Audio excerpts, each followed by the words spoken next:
Everyone expected the funeral to be quiet, but instead, it became a scene so shocking that people would whisper about it for years. The moment the doors of the chapel opened, gasps rippled through the mourners. A massive police Belgian Malinois known for his perfect discipline and stone-calm demeanor into the tiny white coffin as if the world were ending.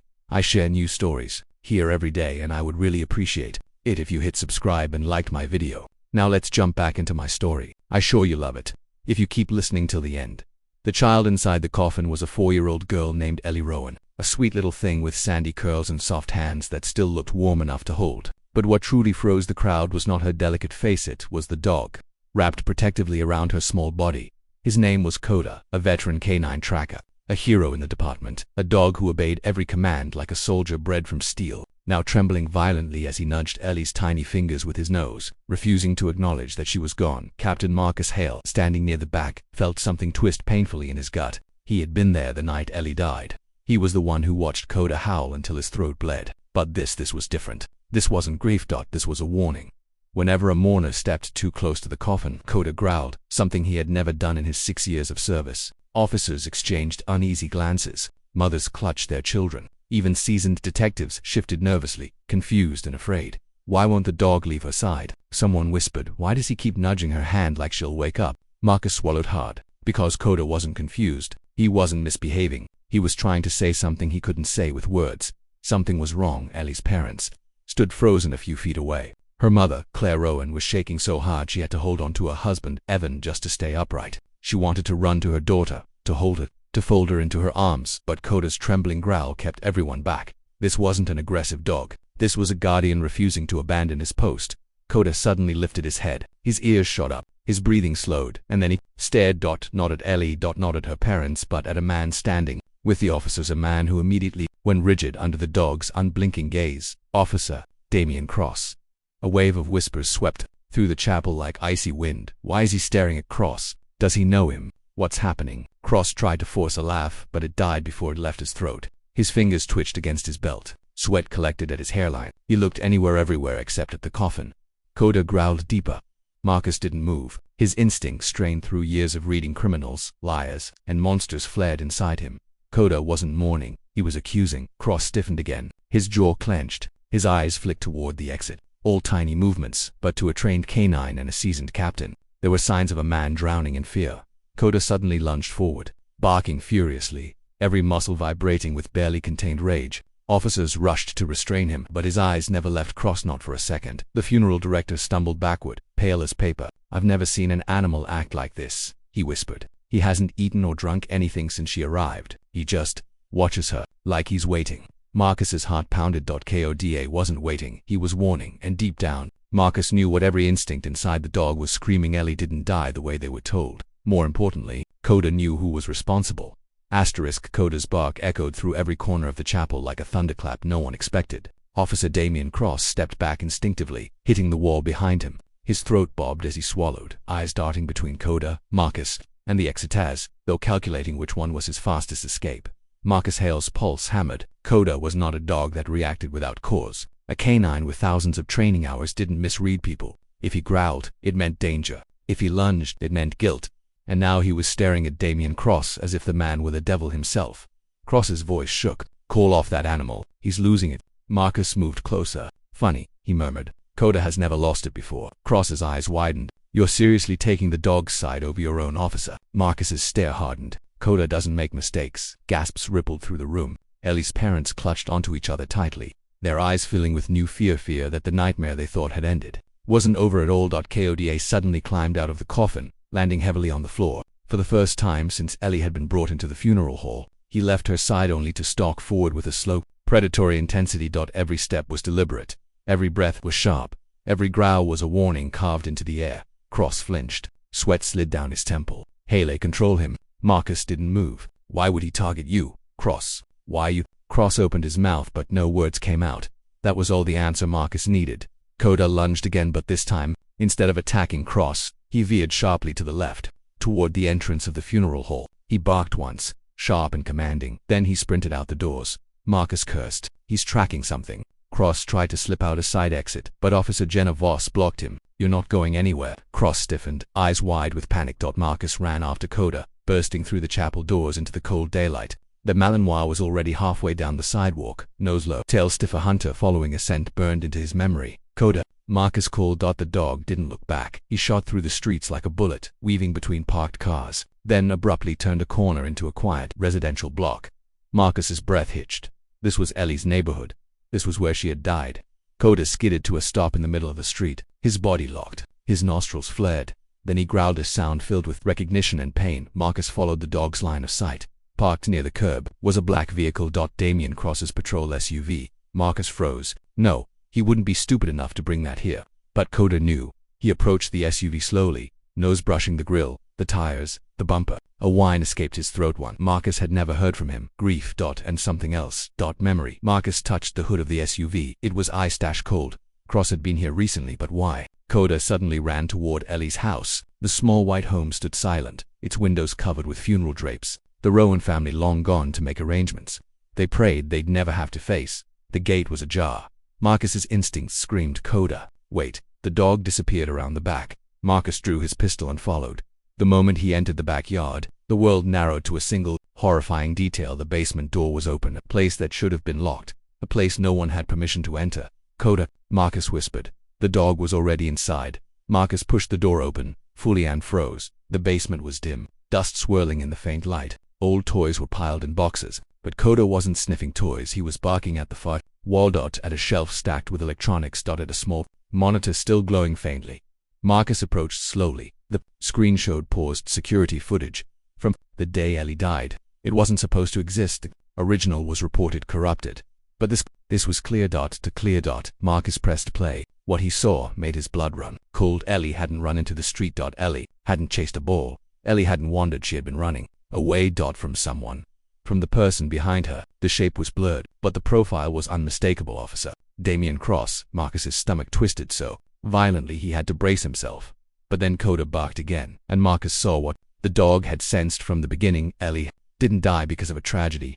Ellie didn't die because of an accident. Ellie didn't die at the hands of fate. Someone killed her, and Koda had known the scent of her killer all along.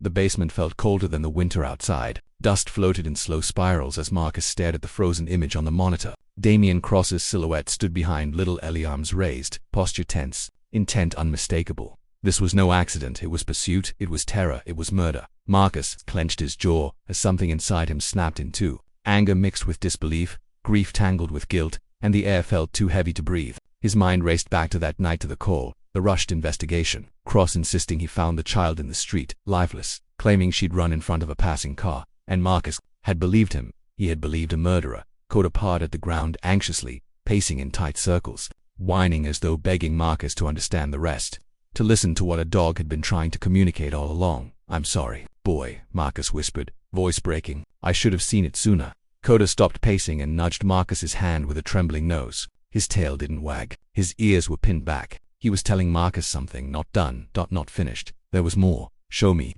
Marcus murmured. Kod immediately turned and trotted deeper into the basement, toward a small storage door Marcus had barely noticed. The wood was dusty and dented, like it had been forced open recently. Marcus gripped the handle and pulled. The smell hit him first, dampness, unwashed blankets, and something else. Something like chemicals. The small room behind the door was cramped, its single bulb flickering weakly. A metal cot sat against the wall. A water bowl. A torn stuffed animal. A blanket that didn't belong to the house. This wasn't part of Ellie's home. This was a holding space, or worse, a hiding space for someone small. Koda sniffed the blanket aggressively, then barked, urgent. Marcus knelt and unfolded it. His heart stopped. Ellie's name was stitched into the corner. Marcus recoiled, breath shaking. No, Ellie was found outside. Cross said she. His voice collapsed into silence. Cross have lied about everything. He hadn't checked on Ellie. He hadn't chased her. He had taken her. Marcus felt the room tilt as rage ignited like wildfire in his chest. He stood abruptly. Koda, he said through clenched teeth, we're not done here. Let's go. But as he turned toward the stairs, a noise above them froze him in place. A soft creak. Someone was in the house. Koda's ears shot up. His muscles tightened. His tail stiffened straight behind him. Marcus killed the basement light silently and pressed his back against the wall. He listened. Another creak. Footsteps. Slow. Deliberate. Coming toward the basement door. Koda growled. Low body crouched, ready to spring. Marcus raised his gun. The footsteps stopped right at the top of the basement. Stairs. Silence stretched like a wire pulled too tight. Then the basement door slammed shut. Koda barked, furious. Frantic. Marcus lunged for the stairs, wrenching the door open, but the intruder was gone. Instead, a shadow disappeared down the hallway, the faint squeak of a back window opening echoing through the house. They had been watched. Crossed. Marcus snarled. Koda charged ahead, nose to the ground, following the intruder's scent trail. They burst out the back door into the icy evening air. Across the alley, a figure sprinted toward a waiting car. Stop, Marcus roared. The figure didn't turn. The engine revved, tires screeching. The car shot away with blinding speed. Koda chased, but the vehicle was gone within seconds. Marcus stood in the alley, chest heaving, watching the taillights vanish into the dark. Cross wasn't running because he was guilty. He was running because Marcus finally knew the truth. The wind cut through Marcus's jacket, but the cold inside him was far worse. He knelt and gripped Koda's fur. Listen, boy, he whispered fiercely. He thinks he can run. He thinks he can hide, but we're going to find him. And when we do, Koda growled softly, agreeing. Marcus looked back at the house, at the basement door still hanging open, at the horrors Cross had hidden. We're going to finish this. He stood. He and Koda had one mission now. Find Damian Cross, and make him pay for what he did to EverLoyal. Snowflakes drifted quietly over the city, softening streetlights into halos. But there was no softness in Marcus's chest, none in Koda's tense muscles, none in the night that held its breath as the hunt began. Damian Cross was on the run. Every officer in the district was now searching. Patrol cars cut through neighborhoods with sharp beams and sharper radio calls, and Marcus's new Cross was terrified. He also knew terrified criminals made mistakes. Koda suddenly jerked his head up, nostrils flaring. The dog barked once and sprinted left, paws slicing through slush. Marcus followed, heart hammering. Koda led him through alleyways, past shuttered shops, under a flickering street lamp until he froze. They were standing behind an abandoned warehouse on the edge of town. Rusted doors, cracked windows, silence too thick to be natural. Koda growled low. He's inside, Marcus whispered. Koda didn't wait. He bounded toward a side entrance, nose pressed against the gap beneath the rusted door. He went sharp, distressed. Something was wrong. Marcus pushed the door open carefully. The warehouse was dim, lit only by slivers of moonlight cutting through broken windows. Old pallets and metal crates lined the walls. But Koda didn't care about any of that. He was pulling Marcus deeper, toward the back, toward a storage room with its door halfway open. Marcus's breath caught as he nudged the door with his boot. Inside, tied to a chair, was Damian Cross. Bloody, beaten, barely conscious. Cross's head jerked up weakly when he heard Marcus. I didn't do this, he croaked. Marcus stiffened. Who did it, then? Cross coughed violently. I swear, she wasn't supposed to die. Koda snarled, teeth bared. Marcus stepped closer, voice like ice. What did you do to EverLoyal? Cross's eyes swam with tears. I wasn't supposed to hurt her. It was a scare tactic. A kidnapping for ransom. She tripped, hit her head. I panicked. Marcus's stomach twisted into a knot. So you killed her? No. Cross choked, shaking violently. She wasn't dead when I put her in the SUV. She was breathing, faint but breathing. Koda lunged, but Marcus grabbed his collar just in time. Finish it, Cross whispered. I deserve it. Marcus wanted to. God, he wanted to. But something didn't add up. Cross had been beaten badly. Someone else had attacked him. Someone who knew he was guilty. Someone who wanted him silenced. Marcus leaned forward. Who did this to you? Cross trembled. I don't know. He wore a mask. Said I ruined everything, said Ellie. A crash cut him off as the warehouse door slammed open. Koda whirled around, growling. A figure stepped through the shadow's broad shoulders, long coat, gloved hands. The man who beat Cross. Marcus Hale, he said calmly. Step away. Marcus drew his gun instantly. Who are you? The man raised the mask covering his face, and time stopped. It was EverLoyal, Ellie's father. Marcus went cold. Evan, what did you do? Evan's eyes were red, hollow, the eyes of a man shattered far beyond grief. I found the truth before you did. I tracked Cross myself. I beat him until he confessed. Koda barked furiously. Marcus swallowed hard. Evan killing him won't bring Ellie back. Evan stepped forward, gun in hand. That's where you're wrong. Marcus took a step toward him, palms raised. Evan, please. Your daughter deserves justice, not revenge. Evan trembled, rage and heartbreak ripping through every muscle. My daughter was taken from me. Do you know what that feels like? Marcus's voice cracked. Yes, I do. And I promise you we will make him pay. But not like this. Evan's hand shook violently, but before he could pull the trigger, a soft sound filled the warehouse, a whimper. Koda snapped his head left. Marcus froze. Evan's gun slipped from his hand and clattered to the floor, because behind a stack of crates wrapped in a blanket, lying weakly on her side, was EverLoyal. Alive. Barely. But alive. Koda bolted to her, whining, nuzzling her tiny hand as Ellie blinked up weakly. Marcus raced forward, ripping the ropes off her wrists.